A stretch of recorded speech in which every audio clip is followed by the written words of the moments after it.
राष्ट्रपति की महत्वपूर्ण शक्तियां क्या पावर्स है? पावर्स।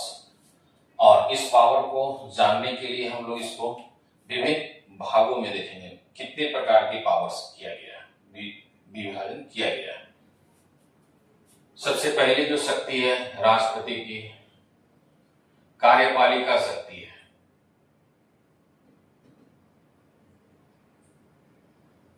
कार्यपालिका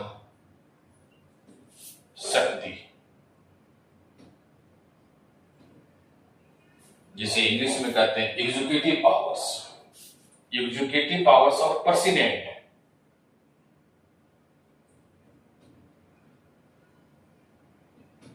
एग्जीक्यूटिव पावर। सेकेंड, विधायी शक्ति।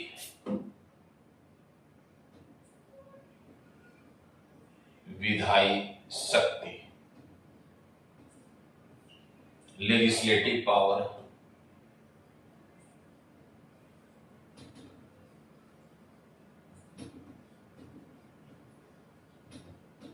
पावर।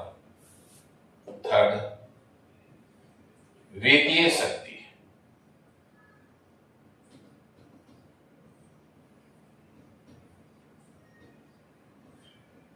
Financial power.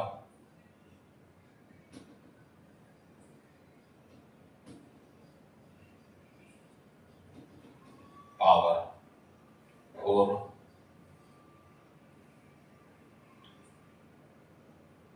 न्यायिक शक्ति।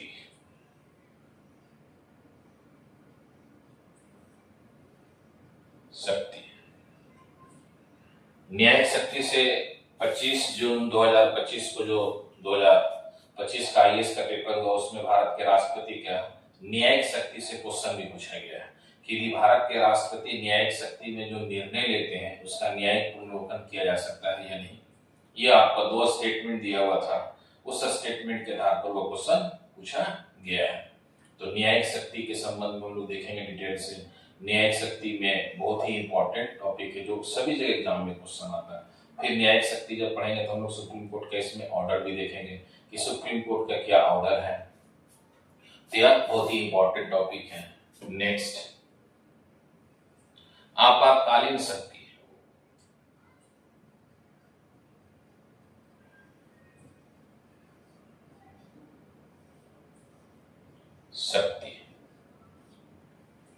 Emergency power.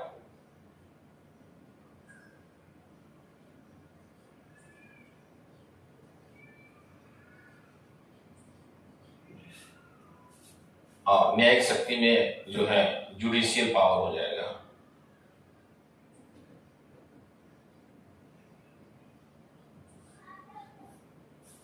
तो 5 अभी मैं लिखा हूं। पहला है कार्यपालिका शक्ति, एग्जीक्यूटिव पावर। दूसरा है विधायी शक्ति, लेजिस्लेटिव पावर। तीसरा है वित्तीय शक्ति, फाइनेंशियल पावर। चौथा है न्यायिक शक्ति, जुडिशियल पावर। पांचवा है आपातकालीन शक्ति, इमरजेंसी पावर। जब तक आप इसे स्क्रीनशॉट लीजिए।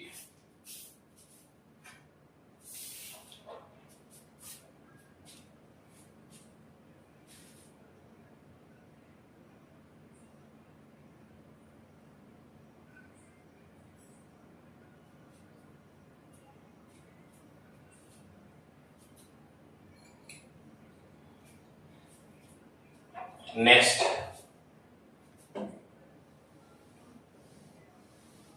ये जितने भी शक्तियां हैं इनके विषय में एक एक करके डिटेल देखेंगे। जैसे मैंने भी बताया कि 25 फरवरी 2025 को यहां से आईएएस में क्वेश्चन पूछा गया है न्यायिक शक्ति के संदर्भ में। तो एक एक करके डिटेल से पढ़ेंगे इसके संदर्भ में। 5 हम लोगों ने देख लिए थे। 6, अध्यादेश की शक्ति, जिसको कहते हैं ऑर्डिनेंस पावर।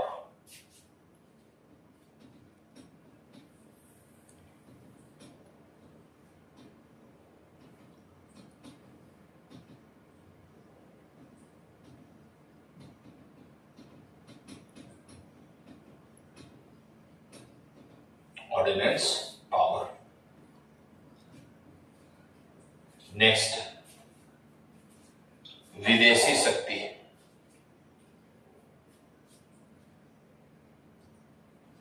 विदेशी शक्ति,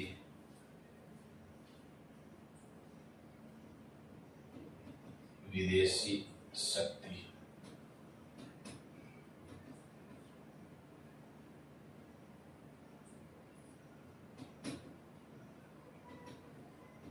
foreign power.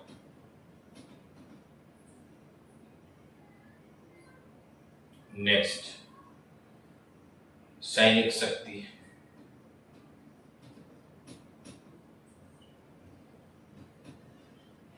Military power.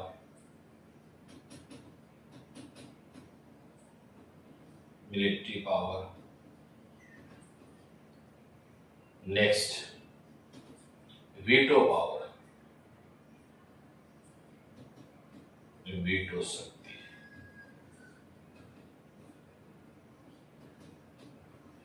Veto power. Diplomatic, कूटनीतिक शक्ति भी कह सकते हैं।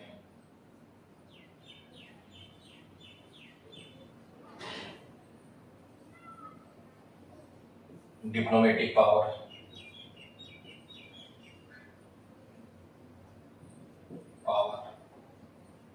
तो यह महत्वपूर्ण शक्तियां हैं ना, और इस शक्तियों के विषय में, एक एक शक्तियों के विषय हम लोग डिटेल से देखते हैं। जो एग्जाम में पूछा जाएगा उस क्वेश्चन का भी डिस्कस करते चलेंगे। तो सबसे पहले जो है राष्ट्रपति की कार्यपालिका शक्ति।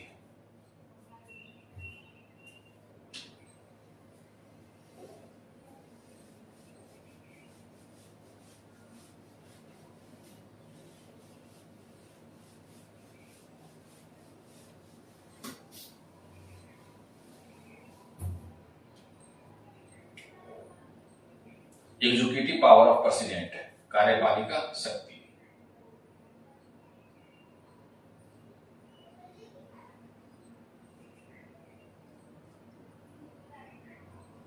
राष्ट्रपति की कार्यपालिका शक्ति।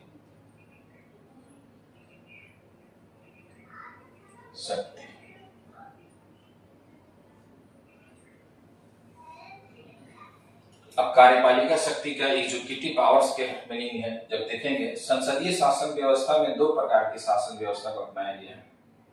एक तो होता है जो रियल एग्जीक्यूटिव होता है, और एक होता है नॉमिनल, जिसको कहते हैं संवैधानिक कार्यपालिका। तो संवैधानिक कार्यपालिका क्या है? राष्ट्रपति है।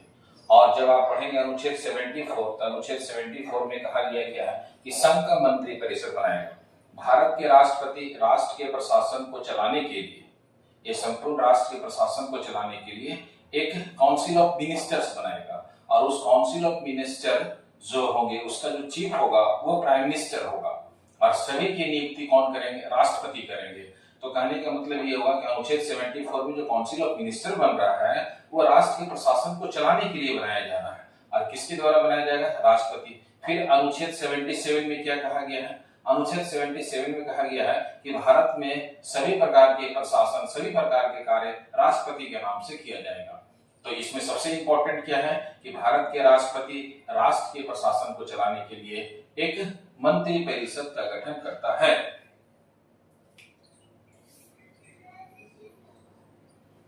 अनुच्छेद 74 में कहा गया है संघ के मंत्री परिषद।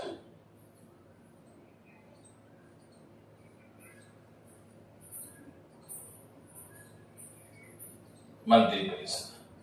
अब संघ के मंत्री परिषद का निर्माण केवल करेगा राष्ट्रपति। क्यों? क्योंकि राष्ट्र के प्रशासन को संचालित करने के लिए राष्ट्रपति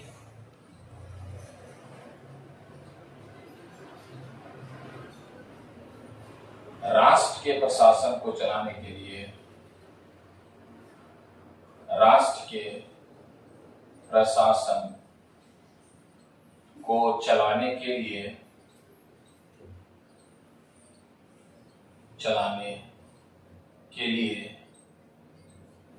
एक काउंसिल ऑफ मिनिस्टर का निर्माण करेगा। एक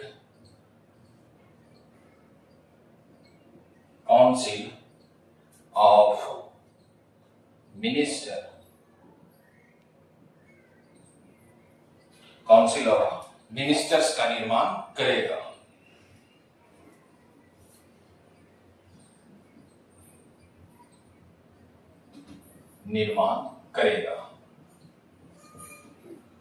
जो सबसे इंपॉर्टेंट है। और काउंसिल ऑफ मिनिस्टर का चीफ कौन होगा?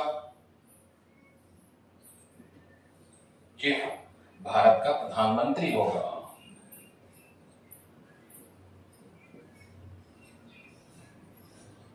भारत का प्रधानमंत्री होगा। इसके अलावा आप 77 आर्टिकल में क्या कहा गया है?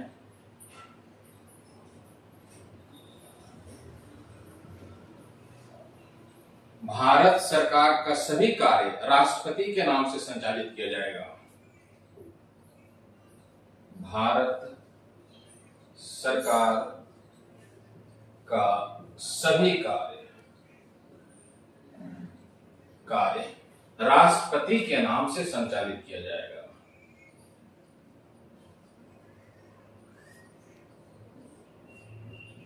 के नाम से संचालित किया जाएगा।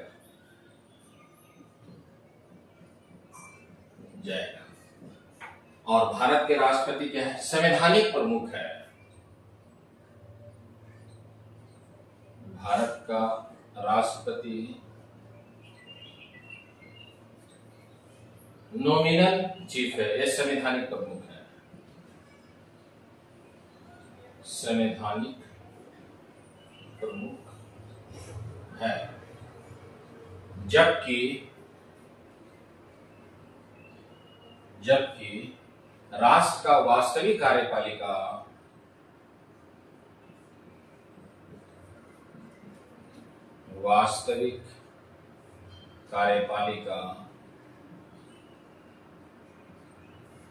भारत का प्रधानमंत्री होता है।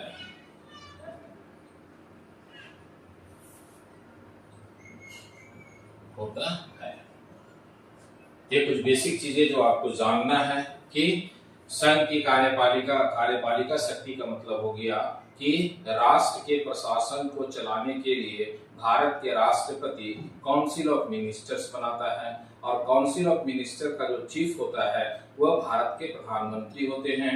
इसी प्रकार भारत सरकार का सभी कार्य राष्ट्रपति के नाम से संचालित किया जाता है।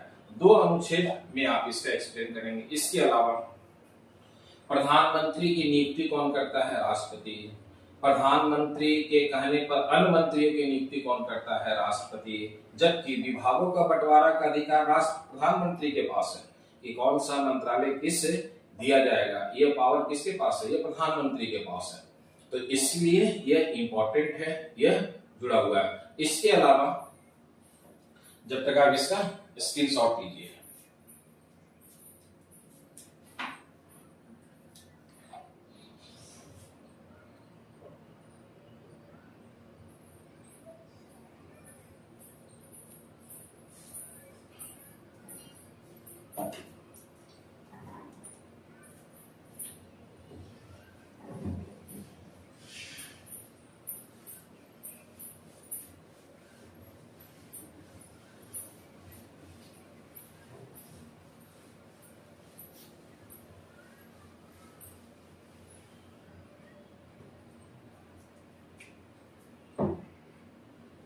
भारत के राष्ट्रपति प्रधानमंत्री सहित मंत्रिपरिषद के सभी मंत्रियों की नियुक्ति करता है। भारत के राष्ट्रपति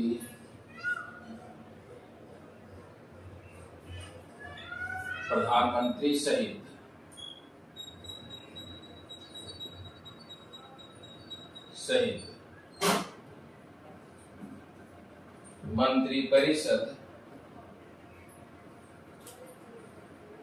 मंत्रिपरिषद के सभी मंत्रियों की नियुक्ति करता है।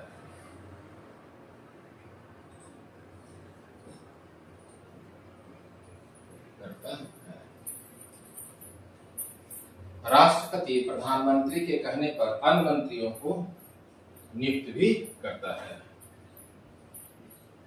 प्रधानमंत्री के कहने पर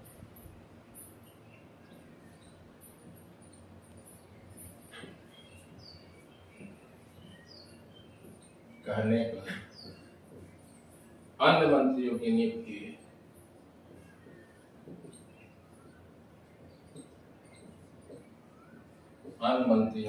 नियुक्ति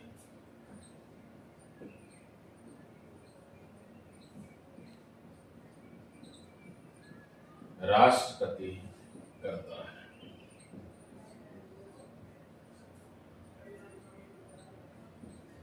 राष्ट्रपति केंद्र में सभी महत्वपूर्ण अधिकारियों की नियुक्ति करता है। जब आप पढ़ेंगे तो केंद्र में बहुत सारी संस्थाएं हैं। 3 प्रकार की संस्था का उल्लेख है। एक है संवैधानिक संस्था, दूसरा है गैर संवैधानिक संस्था, तीसरा है कार्यकारी संस्था। तो सभी संवैधानिक संस्था, गैर संवैधानिक संस्था और कार्यकारी संस्थाओं के प्रमुख की नियुक्ति कौन करता है? राष्ट्रपति। राष्ट्रपति केंद्र के सभी संवैधानिक, वैधानिक एवं कार्यकारी संस्थाओं के प्रमुख की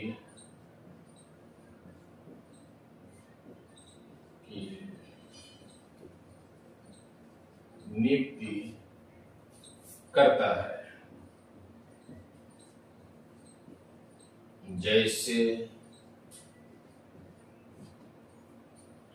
जैसे में संवैधानिक संस्था अलग से नोट करके इसके विषय में डिटेल्स लिख देंगे। संवैधानिक संस्था,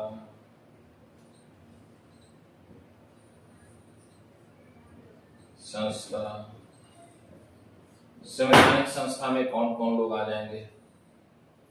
पहला, the attorney general of India, Bharat के महान्यायवादी।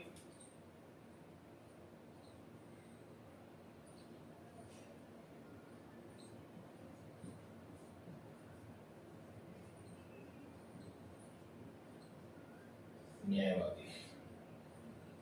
सेकंड, कैग के अध्यक्ष।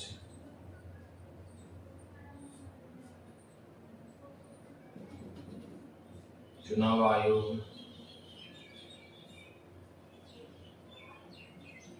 आयोग के अध्यक्ष एवं सदस्य। संघ लोक सेवा आयोग के अध्यक्ष एवं सदस्य। वित्त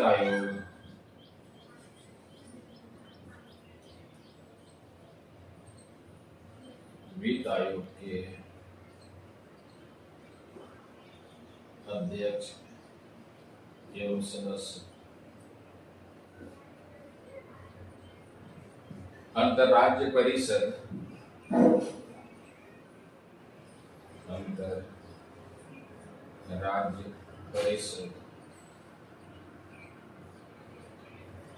नेक्स्ट,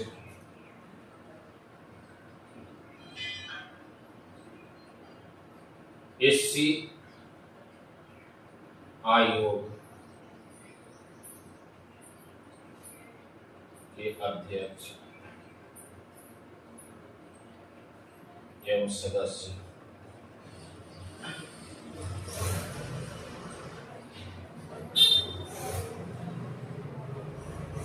एससी आयोग के अध्यक्ष सदस्य। ओबीसी आयोग के अध्यक्ष सदस्य। तेरहवीं संवैधानिक संस्था है और संवैधानिक संस्था की विशेषता आप याद रखिएगा कि संविधान में इसका उल्लेख मिलता है, जिसे संवैधानिक संस्था कहा जाता है। और संवैधानिक संस्था जो केंद्र में है, सभी की अध्यक्ष की नियुक्ति कौन करता है? राष्ट्रपति करता है, और यह एक कार्यपालिका शक्ति का पावर है। उसी प्रकार जो नेक्स्ट देखेंगे, गैर संवैधानिक संस्था। गैर संवैधानिक संस्था के अध्यक्ष की नियुक्ति भी कौन करता है? राष्ट्रपति करते हैं। इसका आप जब तक स्क्रीनशॉट ले लीजिए।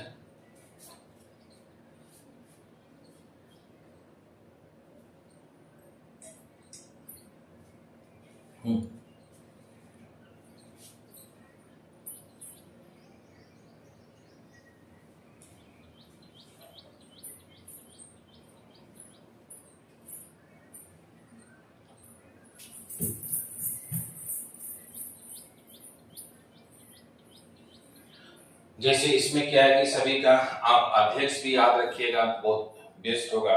भारत के महान्यायवादी अभी कौन है?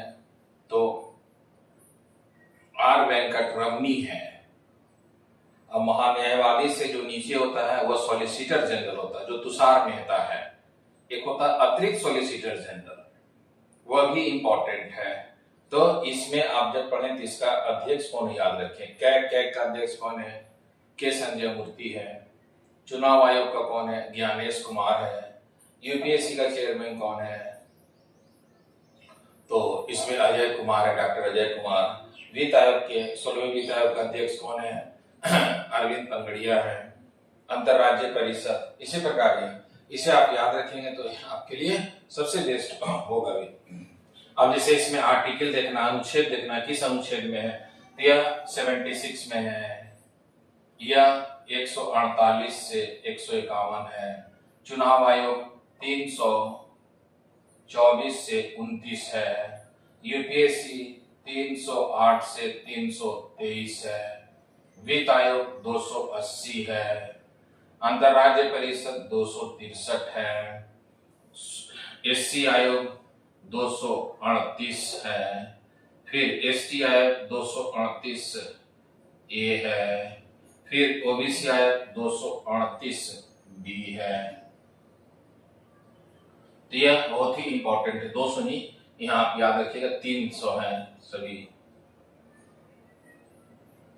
तो यहाँ एग्जाम में पूछा जाता है, तो इसे आप याद भी रख सकते हैं। इस तरह दोनों चीजें हो जाएगा आपका। एक तो अध्यक्ष भी याद रखिए, दूसरा किस अनुच्छेद में है वह भी इंपॉर्टेंट है। यह जितने भी है संवैधानिक संस्था केंद्र में सभी नियुक्ति कौन करता है? तो राष्ट्रपति करते हैं। नेक्स्ट देखते हैं कौन कौन सा वैधानिक संस्था है।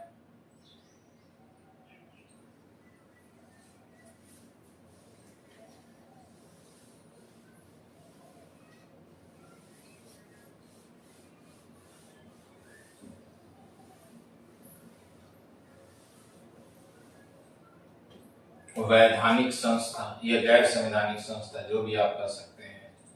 गैर संवैधानिक संस्था, इसी को वैधानिक संस्था कहा गया है। वैधानिक संस्था। अब इसमें कौन कौन आएगा मैं शुरू से ही बता देता हूं। सबसे पहले हम लोग पढ़ते हैं जो है ईडी, इन्फोर्समेंट डायरेक्टरेट, प्रवर्तन निर्देशालय।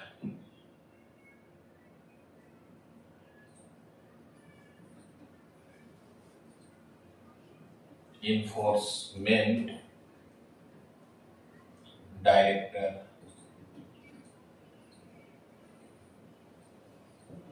जिसको हिंदी में कहते हैं प्रवर्तन निर्देशालय।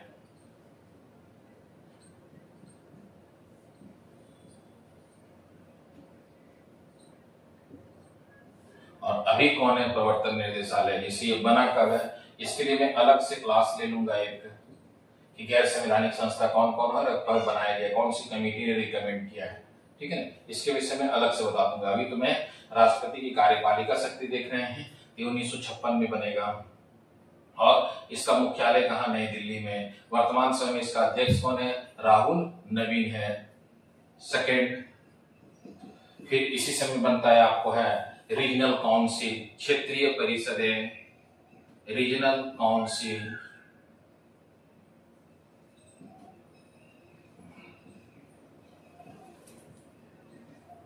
ये 7वें संविधान संशोधन 1956 में बनाया जाता है। क्षेत्रीय परिषद है, इसको आंचलिक परिषद भी कहा गया है।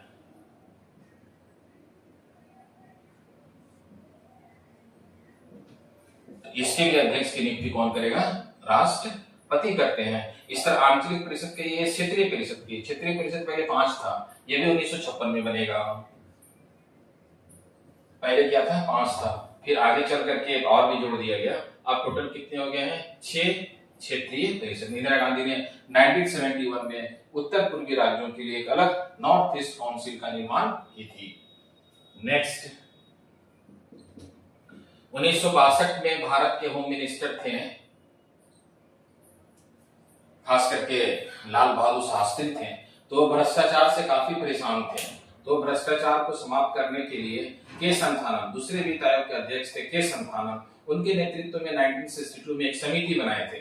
1962 में एक समिति बनाया गया था, के संथानम समिति, और के संथानम समिति ने भारत से भ्रष्टाचार को दूर करने के लिए 2 सुझाव दिया था कि 2 प्रकार का आप संगठन बनाइए के संथानम समिति के रिपोर्ट के आधार पर। तो 1963 में बना दिया गया सीबीआई, केंद्रीय अन्वेषण ब्यूरो, इसी को कह सकते हैं आप है central bureau of investigation.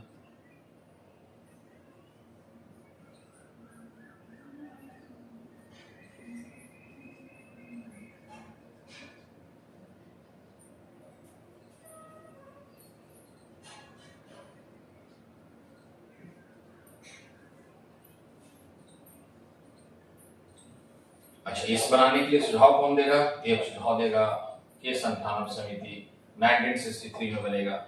The central bureau of investigation का अभी जो चेयरमैन है ये वर्तमान में प्रवीण सूद है। फिर आगे के संथानम समिति एक और भी सुझाव देगा सीबीसी बनाने का, और CBC the central vigilance commission.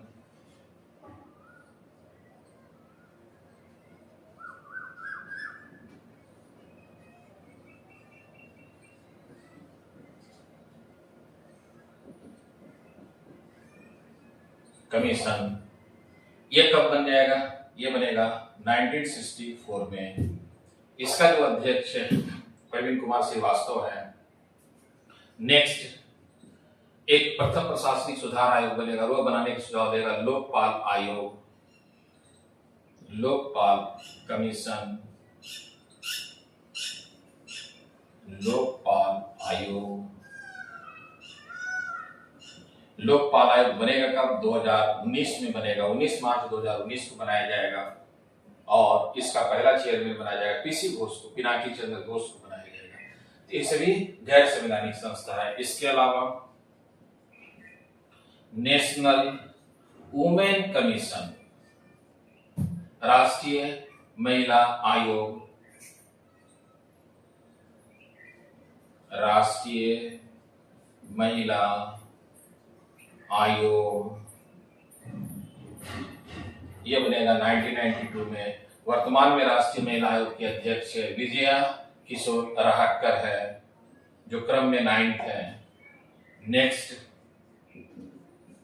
National human right commission, राष्ट्रीय मानवाधिकार आयोग, राष्ट्रीय मानवाधिकार आयोग, ये कब बनेगा? 1993 में बनेगा।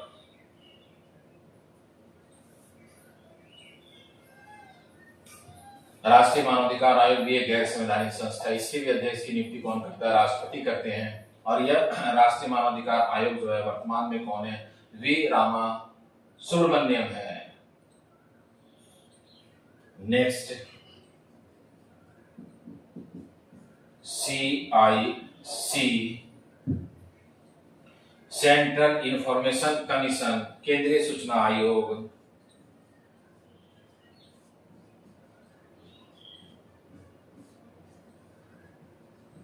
आयोग, ये कब बनेगा? 2005 में बनेगा। ये जितनी भी बनाए गए सभी गैर संवैधानिक संस्था है, और ये सभी गैर संवैधानिक संस्था के लिए मैं अलग से क्लास भी ले लूंगा और इसको समझाएंगे भी।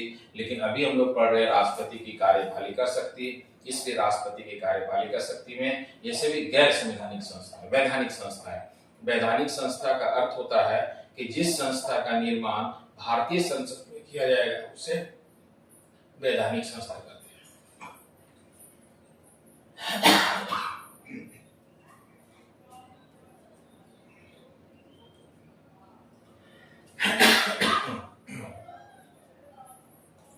तो आप इसे याद रखिएगा। एक तो मैंने बता दिया संवैधानिक संस्था, ये हो गया वैधानिक संस्था, ये गैर संवैधानिक संस्था। अब इसका आराम से आप लोग स्क्रीनशॉट ले सकते हैं।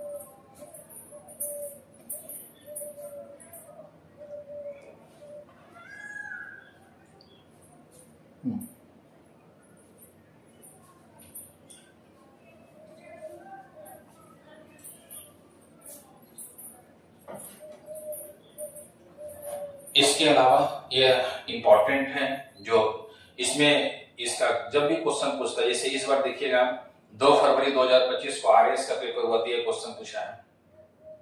तो हमेशा कहीं ना कहीं एग्जाम में क्वेश्चन पूछा जाता है। जैसे ये क्वेश्चन पूछा है एसी के एग्जाम में 2024 में, यूपीएससी ने एक पेपर में पूछा, तो ये कहीं ना कहीं एग्जाम में पूछा जाता है। इसीलिए आप इसे, इसके विषय में डिटेल्स में इसका दिखाऊंगा, इसको अलग से पढ़ा दूंगा। ये गठन कब किया गया, इसका मुख्यालय कौन है, अध्यक्ष कौन है, इसका कार्य क्या है, ठीक है। अभी तो मैं राष्ट्रपति की कार्यपालिका शक्ति पढ़ा रहे, अभी मैंने बताया संवैधानिक संस्था, दूसरा मैंने बताया वैधानिक संस्था। इन सभी संस्थाओं के, इन सभी जो है संस्था है, संगठन है, अध्यक्ष की नियुक्ति कौन करता है? तो भारत के राष्ट्रपति। और ये क्या है? राष्ट्रपति की एक कार्यपालिका शक्ति है जो सबसे महत्वपूर्ण है।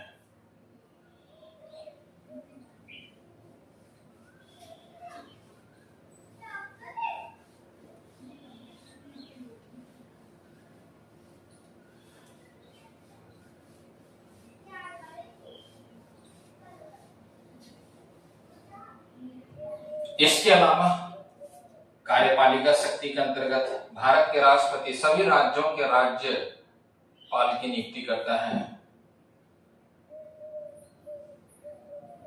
राष्ट्रपति सभी राज्यों में राज्यपालों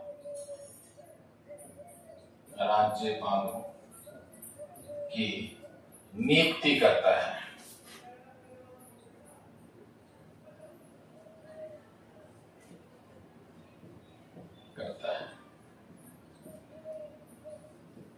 राष्ट्रपति विधानसभा केंद्र शासित प्रदेश में लेफ्टिनेंट गवर्नर, उपराज्यपाल की नियुक्ति करता है। राष्ट्रपति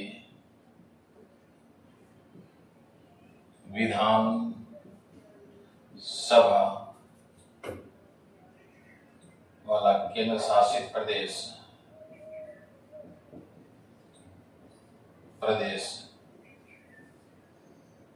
में उपराज्यपाल, लेफ्टिनेंट गवर्नर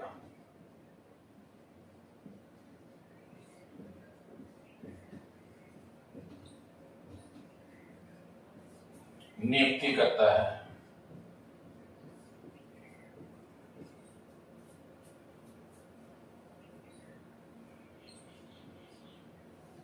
तीसरा पॉइंट में राष्ट्रपति बिना विधानसभा वाला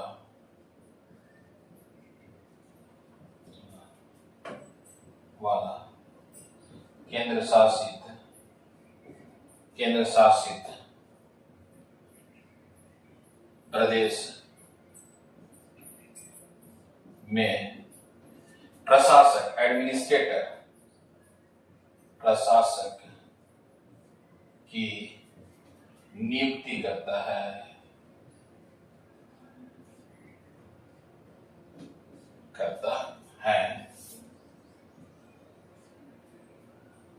इसके अलावा केंद्र में कोई नया समिति बनाया जाए, केंद्र में कोई नया आयोग बनाया जाएगा, उसके अध्यक्ष की नियुक्ति कौन करेगा? राष्ट्रपति। केंद्र में नया समिति आयोग के अध्यक्ष की नियुक्ति राष्ट्रपति करता है।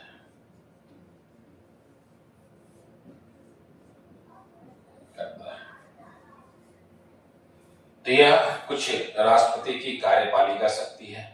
और राष्ट्रपति जो है मंत्रियों की नियुक्ति इसलिए भी करता है कि मंत्रियों से वह विभिन्न प्रकार के कार्यों की जानकारी ले सके। तो इसीलिए सभी राष्ट्र के मैंने शुरू में ही बोल दिया कि राष्ट्र के प्रशासन को चलाने के लिए जो है राष्ट्रपति काउंसिल ऑफ मिनिस्टर बनाते हैं। फिर भारत सरकार का सभी कार्य राष्ट्रपति के नाम से किया जाएगा। तो इसीलिए सबसे इंपॉर्टेंट फैक्ट है कार्यपालिका शक्ति। और कार्यपालिका शक्ति जो है राष्ट्रपति का इसलिए भी इंपॉर्टेंट है क्योंकि राष्ट्रपति संवैधानिक प्रमुख तो है, लेकिन राष्ट्रपति बीच बीच में राष्ट्रपति प्रधानमंत्री से जानकारी या सूचना भी प्राप्त कर सकते हैं। जैसे कोई मंत्री है, बिना राष्ट्रपति को सूचना दिए कोई चीजों की घोषणा कर दिया, कोई चीजें बता दिया, तो उसके विषय में राष्ट्रपति को जानकारी फिर प्रधानमंत्री से लेंगे वो कि ऐसी बात हुई है। होम मिनिस्टर ने कहें या डिफेंस मिनिस्टर ने कहें या फॉरेन मिनिस्टर ने कहें, तो राष्ट्रपति क्या है प्रधानमंत्री से इस विषय में जानकारी प्राप्त करेंगे।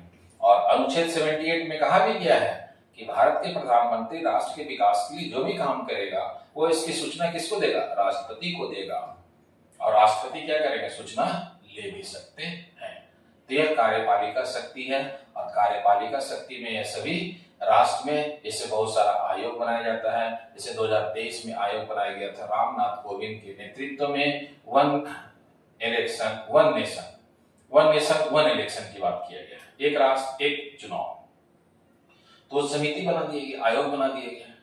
फिर इसी प्रकार का और भी है, जैसे तेलंगाना राज्य जब बनाया गया था उससे पहले एक कृष्णन समिति बनाया गया था। फिर रेलवे का आधुनिकीकरण करने के लिए विवेक देवराय समिति बनाया गया।